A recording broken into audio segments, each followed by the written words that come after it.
In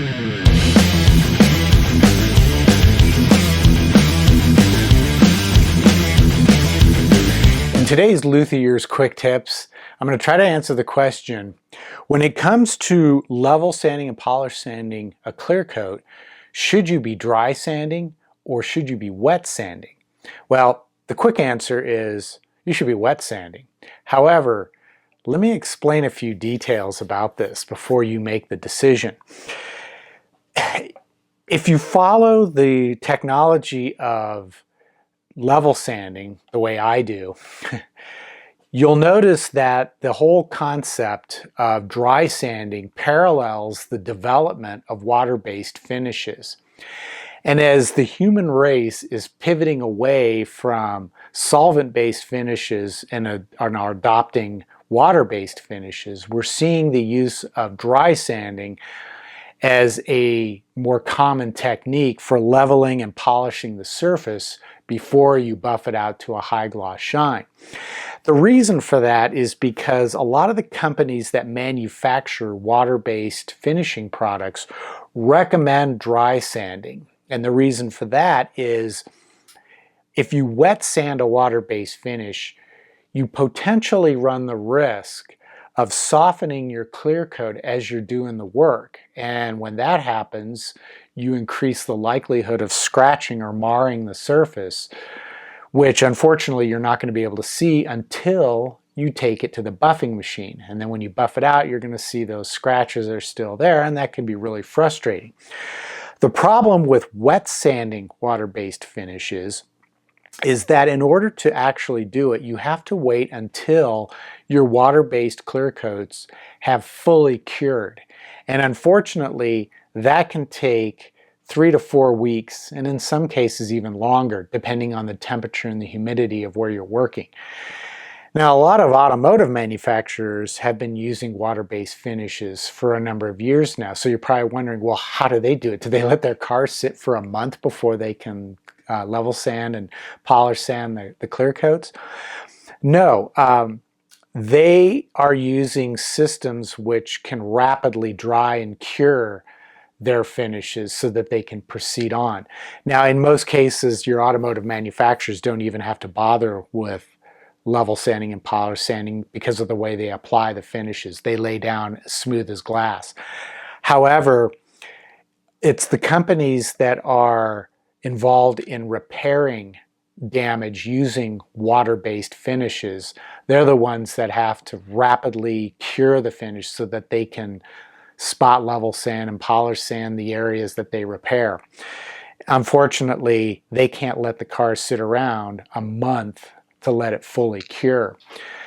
That also kind of extends over to those of us who are trying to switch over to water-based finishes for our guitar builds. Yes, we could let them sit for a month, and we often do. I mean, we did for years with nitrocellulose lacquer.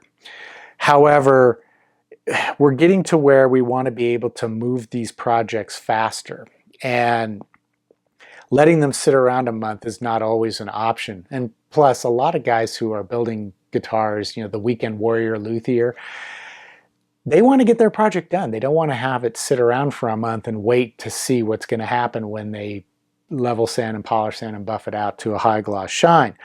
So it would be ideal to use dry sanding as a way to do this because you can do it sooner. The problem is with dry sanding, even though the technology has advanced tremendously over the years, we now have products that we can dry sand successfully with. And one of the products that I use is Super Acelix, which is manufactured by a company called Eagle Abrasives. In fact, I'm a big fan of a lot of the Eagle Abrasive products out there. But their Super Acelix is a dry sanding solution which is ideal for use with water-based finishes. However, to be successful with it requires a lot of skill and certain techniques to avoid potential problems. When you dry sand with a product like this, you have to make sure that you are frequently cleaning the surface that you're working on, as well as the abrasive sheets that you're using. Because if they start to clog up, which they tend to no matter what, you will get scratches and mars in your finish that are going to carry over all the way to when you buff out the final in the final step of your polishing and buffing process. So you have to be a real stickler for cleanliness. Furthermore, as you move from one grit to another, as you're moving up from, say, 800 to 1,000 and then 1,000 to 1,200, you have to make sure that not only is the surface thoroughly cleaned, but you have to make sure your entire work area is fully clean, because if you don't, you run the risk of cross-contamination. You could get some tiny 800 grit particles that flake off your sanding sheet, ending up mixing with your next grit, your 1,000 grit, and that can cause those scratches. So dry sanding becomes sort of this high maintenance technique. It works very well when done correctly, but you may find yourself getting frustrated trying to master the techniques. Wet sanding, which has been around for as long as we've been finishing clear coats on wood, has been perfected to the point where it's very easy to do. And of course, the advantages of wet sanding is the liquid you're using in your wet sanding process, and we're talking mainly water here, you're able to clear the sanding residue as you're working, and it moves away from the surface as you're sanding, and that prevents scratches and mars from occurring. As a result, once you've completely finished level sanding and dry sanding and then are able to buff out the surface, you'll notice, if you've done it correctly, the reflective shine that you get is like a mirror. There are no distortions, there's no ripples, there's no waviness. It looks like a perfect reflection, which is ideally what we want. More so, there aren't those fine scratches that can appear on the surface. Of course, you still have to be a stickler for keeping the surface clean and the abrasive sheets itself clean by constantly recharging with the fluid or the liquid that you're sanding with. You also have to be very careful about cleaning your entire work area as you switch from one grit to the other. And one thing that a lot of folks forget, and here's a tip for you, when you move from one grit to the next, change the liquid or the fluid that you're using as your lubricant.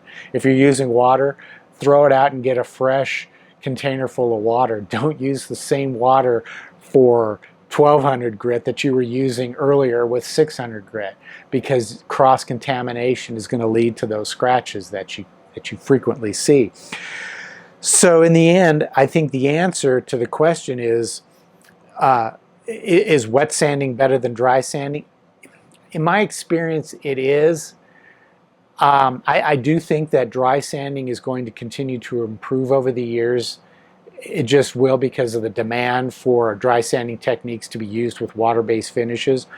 However, for now, I still think that water-based or wet sanding will yield better results. Unfortunately, if you're going to use a wet sanding technique, you have to wait until your clear coats have fully cured. Now, an interesting development. I've been using 1K water-based clear coats for a number of years now, and as you know, I recommend Crystal X Bright Tone. It's an excellent, very durable clear coat which yields a spectacular mirror-like shine. However, when you spray 10 to 15 coats of Crystal X, you've got to wait at least a day or two, preferably even more, per coat. So you end up having to wait 3 weeks to a month before your clear coats reach the highest level of hardness before you can attempt to wet sand it.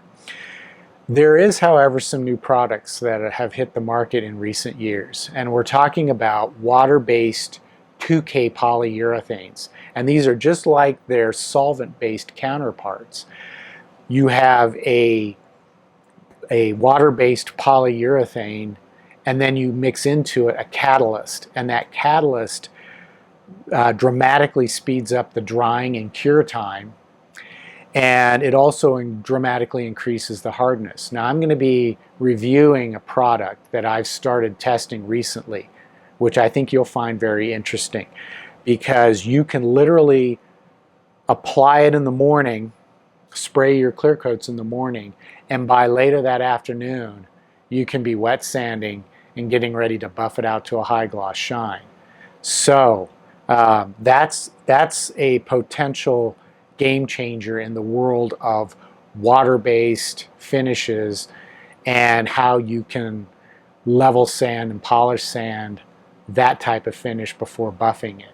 So that's this week's quick tip. I still think wet sanding is better than dry sanding as far as the end result that you're going to get. However, if you're using water-based finishes, you have to wait until it's fully cured, just like you did with nitrocellulose, before you can level sand, polish sand, and buff it out to a high gloss shine. However, that could be changing here in the very near future. So, as always, take care, stay safe, and I'll see you soon.